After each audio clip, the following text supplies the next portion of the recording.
The Southwind Coach Conversation brought to you by Dave's Collision Shop and Becker Hardware. Head coach Jason Ohrt discussing last week's 35-14 loss to Wapsie Valley. Coach, after looking at the film, what were your takeaways?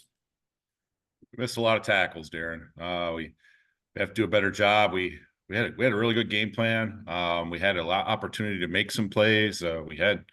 We forced a lot of turnovers, and had some really good returns off interceptions and fumbles, but we missed too many tackles, in particular with their fullback. I thought our kids did a really good job of executing the game plan with their talented quarterback, dual threat kid, forcing those three interceptions and tackling him well. But the fullback really gave us some big time problems in the run game. And you mentioned the interception total. You've had 7 interceptions the first 3 weeks of the season. Eric Grieve with 4 of those interceptions here. He had 2 in the first 2 weeks, had so much fun, so he decided to get 2 more last week. What's allowing your secondary to play that well?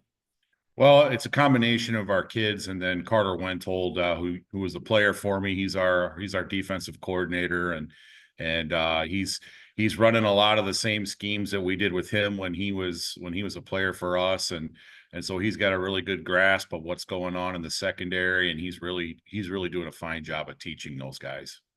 And looking at the statistics on the offensive side of the ball, he averaged 3.2 yards a rush. I'd imagine you want that average to be better than that. What needs to happen to get a little bit more consistency than what you saw last Friday night? Our double teams. When you do what we do, if you have consistent double teams, you're going to have a great night.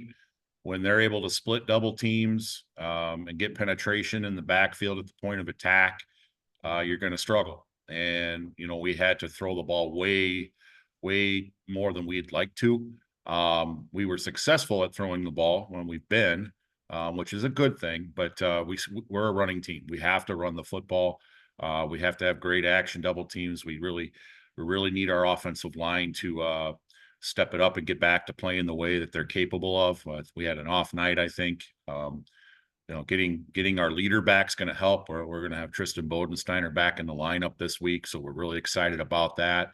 And I can see it in practice right now. Our offensive line is getting back on track. Would you say Tristan getting back in the lineup will have maybe the effect of like Parker Timp getting back to the lineup? Because if memory serves, he came back for the Mason City Newman game last year too. Is that correct? Yeah, that's correct. And we were a different team, and we are a different team with Tristan in the lineup. I mean, in small school football, you take away your best two-way lineman, you're going to struggle. That's just the way it is. It's hard to duplicate that with freshmen and sophomores. So getting him back in, he's a senior. He's a 3-year guy. He's been a rock for us. He can play all the spots on the offensive line. He can play center. He can play guard. He can play tackle. He's the guy that he's the catalyst, and we're really excited to have him back in uniform. Another note from last week, you did take the ball away a lot, but you also gave it away 4 times on fumbles. Assessing those fumbles, how much of that was Wapsie Valley being opportunistic and making plays? How much of that is technique stuff that you need to correct?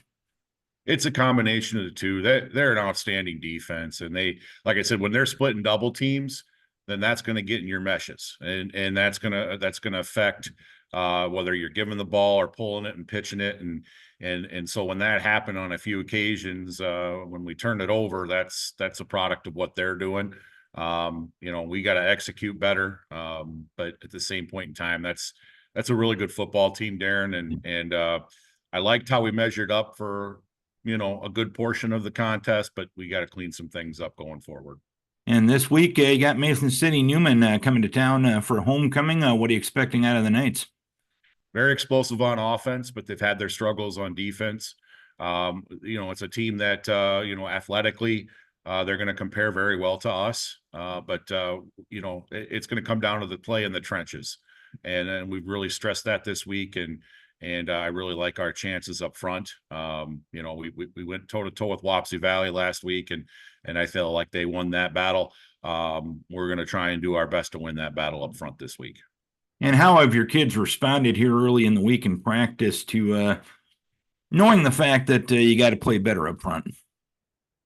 Well, I think they're up to the challenge, and again, having one of your better players come back helps. But you know, the young guys on the team have really gotten a lot better that we're throwing out there, and we ended up playing 6 freshmen Friday night.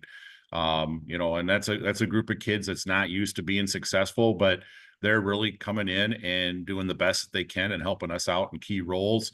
You know, and our juniors and seniors are just getting better every week. And now that we're getting a little bit healthier, it's going to be nice to see that unit out there in full strength. All right, Coach, hopefully you can make it a happy homecoming this week. Keep your guys healthy. We wish you best of luck. All right. Thanks, Darren. South Winn Coach Conversation with Jason Ohrt, brought to you by Dave's Collision Shop and Becker Hardware.